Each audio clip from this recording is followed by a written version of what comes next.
स्वर्ग के उस महान दृश्य में जब प्रेरित यूहन्ना आत्मा में था, उसने एक अद्भुत और भयानक क्षण देखा। स्वर्ग का वह सिंहासन कक्ष अद्भुत महिमा से भरा था।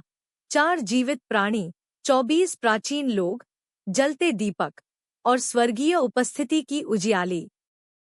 इस महिमा के बीच परमेश्वर के दाहिने हाथ में एक पुस्तक थी जिसमें 7 मुहरें लगी हुई थी।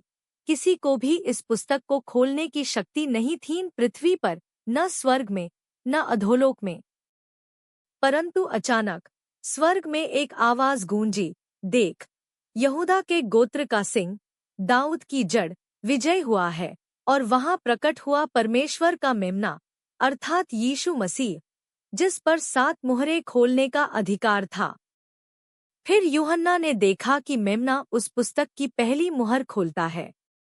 जैसे ही मुहर टूटी, चारों जीवित प्राणियों में से एक ने सिंह की गर्जना के समान आवाज में कहा, आ।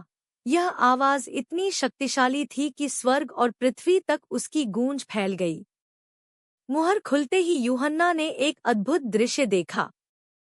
आकाश में से एक श्वेत घोड़ा प्रकट हुआ।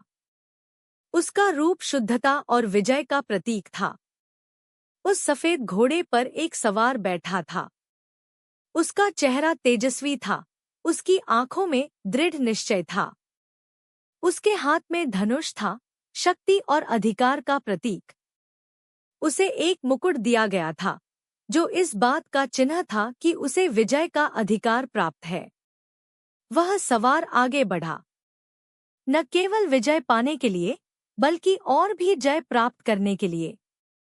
वह लगातार विजय होने वाला, संसार में एक नया युग शुरू करने वाला था। यह दृश्य अंतकाल की शुरुआत का संकेत था, जहां पहला घुड़सवार संसार में प्रभाव, शक्ति, विजय और परिवर्तन लाने के लिए निकल पड़ा है। यह दृश्य केवल भावी समय का वर्णन नहीं था, बल्कि यह बताता है कि परमेश्वर के न्याय की प्रक्रिया आरंभ हो चुकी है। पहली मुहर ने विजयी घोड़े को भेजा, जो घटनाओं की श्रृंखला का प्रथम चरण था, जिसके बाद और भी भयानक मुहरें खुलने वाली थी।